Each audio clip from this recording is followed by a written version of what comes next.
Hi, my name is Elizabeth Grothe.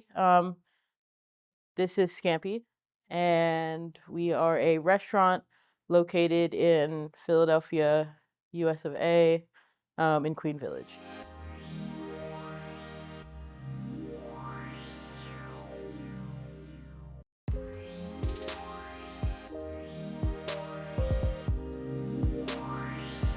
What I hope Scampi is an exploration of all those things. As I find myself a little bit. The restaurant's food will kind of come into its own. So I don't know. It's I guess, a scrapbook of my life and maybe a vision board of what I want my life to be in 5 years. So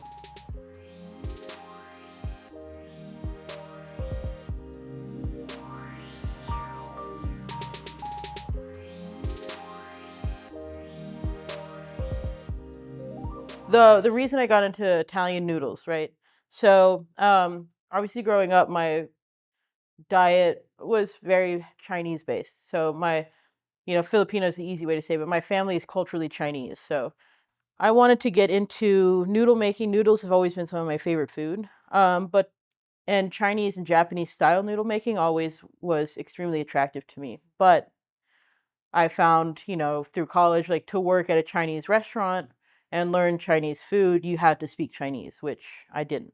Um, and there wasn't that much Chinese culinary literature that was translated into English, so that knowledge was very hard to get and inaccessible for me. So that's how I got into Italian noodles. Pasta obviously is extremely well documented. Learning it is really easy and accessible. I wouldn't say the practice of it is easy, but you can find someone to teach you pasta pretty much anywhere in the U.S. So that's how I got into it. Through YouTube, mostly. I didn't go to culinary school, so in college, when I had time and a little bit of money, I would spend all of it like watching videos or buying a couple cookbooks and trying to teach myself pasta. So I think before I really learned how to start making pasta, I'd already been trying to learn it for like 7 years. Um, so then when I got to Philly, and did start cooking as a profession, 4 years after moving here. I was kind of begging any restaurant, any chef who knew how to make pasta. I was, you know, and would answer my emails, begging them to let me come learn pasta. I was trying to learn from, which ended up being Fiorella. So that's where I learned really how to make pasta. Was there. But anyway, so like getting into why I like to cook pasta the way I do. I do like the rare and more intricate shapes, because just I don't know, noodle making is very romantic to me. I think it's a really precious art that is having a resurgence right now. I think people are realizing that handmade pasta is a dying art form. So there people like me are starting to cling to it, but that's really why I find it super interesting to learn new shapes or kind of more rare and obscure shapes because as society modernizes, uh, you know, we see the dying culture of these labor intensive processes. So that's why I like Italian history.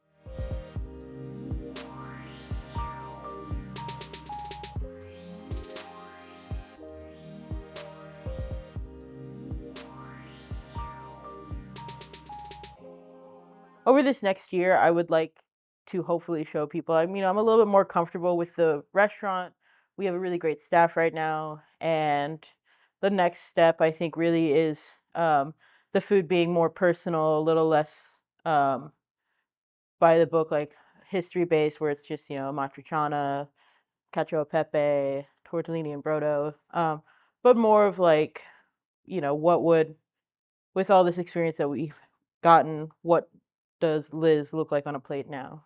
So I like to say that we'll see a little bit more Filipino influences, but you know, keeping it very, what I am as a person, which is mostly like just a blended cultural American versus Filipino or an Italian history buff. I don't know. Does that make sense? Okay. Next question. Next question.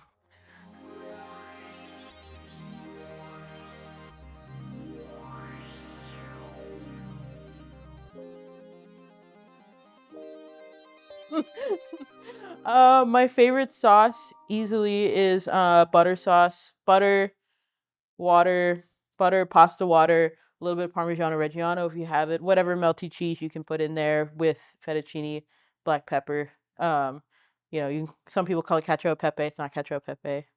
Well, it is cheese and pepper. It's not cacio e pepe. But just Alfredo-ish, no cream, no garlic, butter, water, cheese, black pepper, tossed real nice. That's my favorite sauce.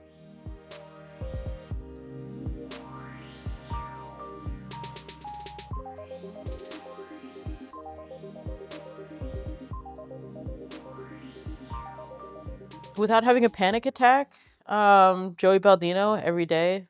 He's my hero. He's my icon. I would die for him. Put that in the video.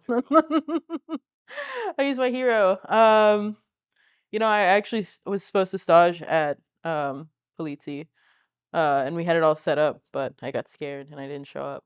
So I hope he doesn't remember that. But you know, I'll say it on camera. Uh, my bad. Um, yeah, Joey. If I could cook for any chef, it would be Joey Baldino, my hero and the savior of the city. Don't put that in. That's not. I shouldn't say that.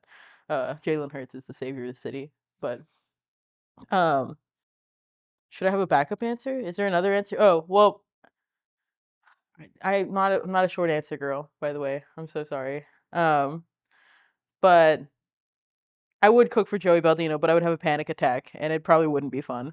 If I could cook for any chef, my other icon, Maddie Matheson. I mean, it's on our website. I would kill I would kill to cook for Maddie Matheson. I think he would love me. I think we would be best friends. Um, if I would pay him $1,000 because it's all the money in my bank account right now.